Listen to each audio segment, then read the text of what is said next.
Now, there are a few things I'll be sharing this night, and I trust God that the Holy Spirit will help me to interpret the scriptures and also help you to understand what I'm about to share with you. The problem with so many church members, and which I think the church need to start doing what I call resetting of mind. And one of those things are, I've seen people who come to church after giving, they start complaining of what they gave. And that is what I want us to correct this night. You see, I'm not saying God cannot bless you when you give him. But I want you to also know that when you cast your seed on the ground, for instance, if you sit down, for instance, if you plant corn now, do you expect the corn to grow immediately? Talk to me, church. You must give that corn time, right? For it to grow. Now, I want us to start, applying the same method when we give. One of the problems most time when we give, there is this mentality when you give 1,000, God will give you 1 million. God is not Baba Jebulo. Even if Baba Jebu, sometimes you will play Baba Jebu tire, you may not even win. So who told you that when you give 1,000 naira in church, you have 1 million? Very wrong mindset. Give, and it shall be given unto you, right? Good measure. Now, you can't give 1,000, which is your measure, and expect 1 million to come. It doesn't work like that. I'm a businessman, apart from being a pastor. I have 16 products in the market. I have my hair creams, I have my gel and all that stuff like that in the market.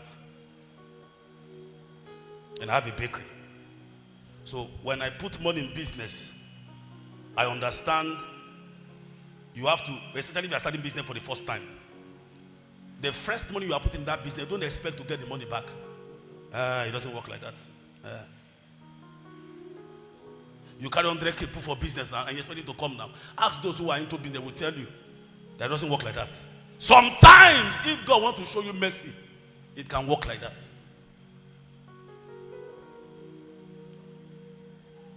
A lady said to me, he said, Daddy, I know we'll go church again. I said, what happened? He said he gave God date. He said, I saw a very painful seed. I said, how much? He said 55,000. And you call it painful seed? Okay, well, to her, it's a painful seed, Abby. Because maybe that could be her last money. And he gave God time. If I no marry by July, I will not serve you again. So, this is like 5 years. She is not married. Immediately got to that month, she stopped church. And up till now, since she left church, extra 4 years, you never still marry.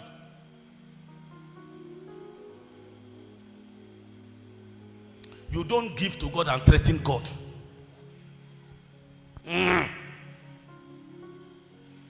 I've always said this. You wake up in the morning, right? You take your bath. You brush your mouth, Abby. You wear your clothes. Have you asked yourself who washes your liver and your kidney? Who do you help you wash them? Have you ever seen a kidney patient before? You don't see them before? Their leg is a bit big. You go see something like Pashoko. That is what happens to somebody that has kidney. Then there is this man called God who gave you life, who kept you alive without asking you to be paying money every day. And now you are now placing the same God on condition. Sometimes you commit some certain terrible sin. The same God will look at you with the eyes of mercy and still forgive you. Now, do you know there are people in this church who came to service now? Some of them, they slept in man's house yesterday. Yes, they are here. And you know, as everybody going to look back, they're going to look who be the person. You know yourself, especially if you did church when you got to that, because the person got the turn, and the person ain't one. But yet, God in his infinite mercy still kept you alive. Give me John 3:16. So she stopped coming to church since that time. And this is 4 years extra. She's not still married. So last time I saw her, I said, how far? He said, Papa, you don't understand. I said, how? Where your husband now? He said, Papa, I've never stepped since that time I left church, I've never been to any church. This is 4 years plus. And I started reminding her of other people who were in the same church. All of them are married.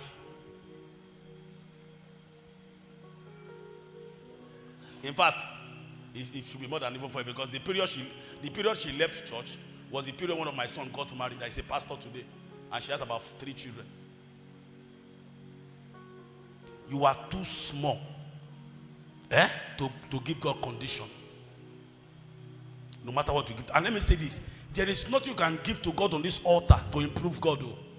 You can only give to this altar for God to improve your life. You didn't get this one. You didn't get it. God still remains God. He changeth not. The money you are going to make tomorrow, God knows about it. And let me say this: God will not, because of you, and print new notes.